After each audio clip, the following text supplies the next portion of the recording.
कन्या बोल पड़ी, हे अर्जुन जी, अहम देवस्य सवितु दुहिता पतिमिच्छति विष्णुं वरेण्यं वरदं तपः परममास्थिता। हे अर्जुन जी, मैं सूर्य नारायण की दुहिता, यमराज की दुहिता। देखो, बहन बेटियों को हमारे यहाँ दुहिता कहा जाता है। क्यों कहा जाता है मालूम है? इसलिए कहा जाता है, ये बहन बेटियां मायके की संपत्ति का रोज के रोज दोहन करती रहती हैं, दहेज के रूप में दोहन करती हैं। जब शादी हो जाता है, फिर पता नहीं क्या कोई सा पर्व आएगा तो भी मिठाई के डब्बे, कपड़े की थान, पता नहीं क्या क्या। अब बच्चा पैदा हो जाए तो छोटा, जो रोज के रोज मायके की संपत्ति का दोहन करे, उसका नाम है दुहिता। ठीक है? अरे नहीं, ये अर्थ नहीं है, ये तो मैं मजाक कर रहा था आप लोगों को देखने के लिए कि क्या कहते हो करके। इसका असली अर्थ सुन लो जरा। दुहिता रहती हैं अपने घर में। अच्छा, आप लोग अपने घर में रहते हो कि ससुराल में? हाँ, ससुराल में, घर में। अच्छा, कथा सुन चुकी हो मेरी? हाँ, मैं पहले सुना चुका हूं। अच्छा, इसलिए कह रही हो। नहीं तो सबके सब ससुराल बोलती हैं। अरे वो ससुराल नहीं है, वो तुम्हारा घर है। ससुराल केवल पुरुषों का होता है, महिलाओं का कोई ससुराल नहीं होता। महिलाओं का एक तो मायका होता है, एक घर होता है। अरे ससुराल जब तक कहोगी ना, तब तक उस घर की तुम कभी मालिकिन नहीं बन पाओगी। इसलिए मालिक बनो, नौकरानी मत बनो। हाँ, घर कहोगी, मेरा घर है कहोगी, तो तुम उस घर की मालकिन बनोगी। यदि ससुराल कहोगी, वो तो फिर ससुराल का, ससुर जी का घर है, तुम तो नौकरानी हो। इसलिए नौकरानी मत बनो जी। हाँ, मालकिन बन करके, अरे विवाह करके ससुर के बेटे ने लेकर के आया तो हम मालकिन हुए। मालकिन बनो, है ना?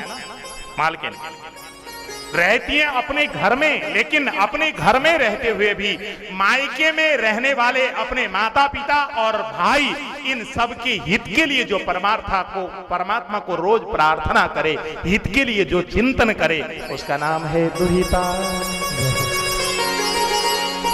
अब दूसरा अर्थ सुन लो। रहती हैं अपने घर में, लेकिन दुहिता अपने घर में रहकर भी अपना मायका और अपना घर परिवार, सारे संतान, सबके हित के लिए रोज परमात्मा से प्रार्थना करे, हे परमात्मा, मेरे मायके वालों को, मेरे घर वालों को सुख दे, समृद्धि दे, संपत्ति दे। रोज के रोज परमात्मा के सामने जाकर दोनों तरफ के लिए जो प्रार्थना करे, उसका नाम है दुहिता। हाँ, दुहिता। ये बहन बेटियां मायके का भी चिंतन करती हैं।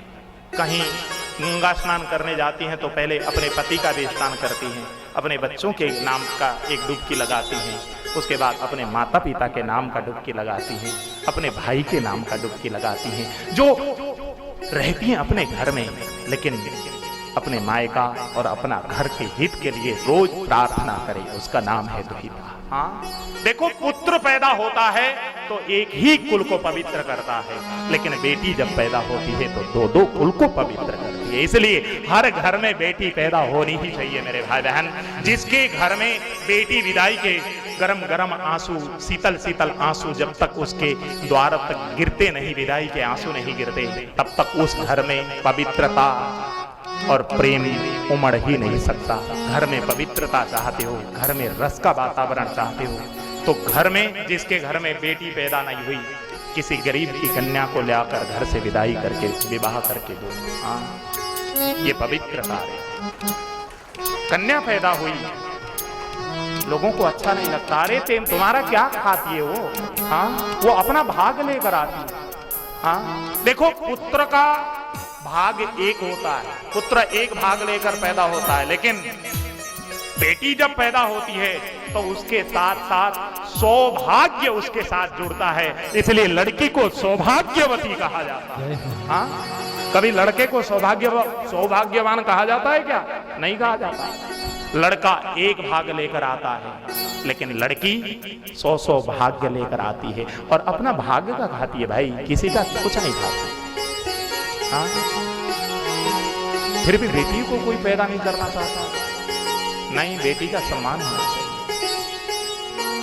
बेटी को इस देश में, हमारे शास्त्र में बहुत आदर दिया गया है।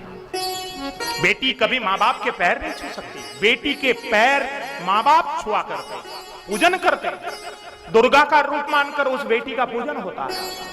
हाँ, हमारे यहां नारी को कभी भी हाथ उठाना ये बहुत बड़ा अपशगुन माना गया है। कोई पुरुष नारी के ऊपर हाथ नहीं उठा सकता।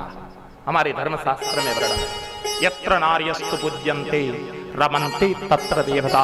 जिस घर में नारी का आदर होता है उस घर में तो देवता प्रसन्न होकर थिरकने लगते हैं, नाचने लगते हैं। जब देवता नाचेंगे तो मेरे भाई बहन घर में बरकत तो होगी ना, घर की समृद्धि बढ़ेगी। लेकिन जिस घर में स्त्री रोती है उस घर में कभी बरकत नहीं हो सकती। इसलिए घर की बरकत चाहते हो तो इसलिए स्त्री को रोने मत दो, खुशामत करो, कुछ करो, उसकी इच्छा पूर्ण करो। हाँ, स्त्री का सम्मान होना चाहिए। लेकिन इसका मतलब ये नहीं है कि घर में जाकर चढ़ जाना आज, हाँ, कि ले आओ थाली का, आरती का थाल है, ये नहीं।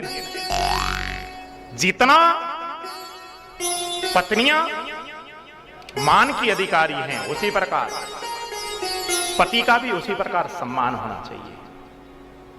देखो, पति का घर में सम्मान होता है तो सर्वत्र सम्मान बढ़ता है, और जब पति का सम्मान ही नहीं है तो उस पत्नी का क्या सम्मान होगा। आत्मसम्मान के लिए पत्नियां पुरुषों का सम्मान करें, और पुरुष, देखो, पुरुष और स्त्री दोनों को मिलकर परिवार बनता है, और परिवार एक समझौता का नाम है। आजकल छोटी छोटी बातों में बहुत बड़े कलह हो जाते हैं। नहीं भैया, चाहे स्त्री हो चाहे पुरुष हो, झुक जाओ। छोटी छोटी बातों पर आजकल तलाक होते हैं। इसमें मैं कारण जानता हूं, कारण मानता हूं मायके वालों का। आजकल ये जो फोन आ गए हैं ना, इन्होंने सत्यानाश कर दिया है। कुछ भी होता है, नमक ज्यादा पड़ गई, बेटी विवाह करके गई, पति ने कुछ कह दिया, अरे तुमको सब्जी भी नहीं बनाना आता, तुरंत बेटी फोन लगा देती है रोते हुए, मम्मी, बेटा कोई बात नहीं। इतनी सी बात पर तलाक। हाँ, नहीं, मां बेटी की गार्जियन है।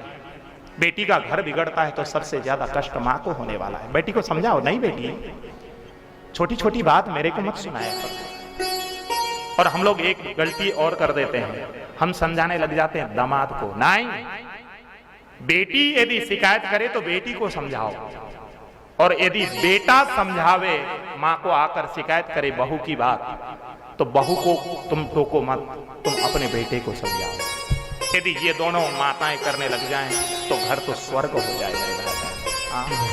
घर को स्वर्ग बनाओ। आजकल छोटे छोटे बातों पर रिश्ते टूट जाते हैं, फिर टूटे हुए रिश्ते जोड़ने में बहुत ताकत लगानी पड़ती है।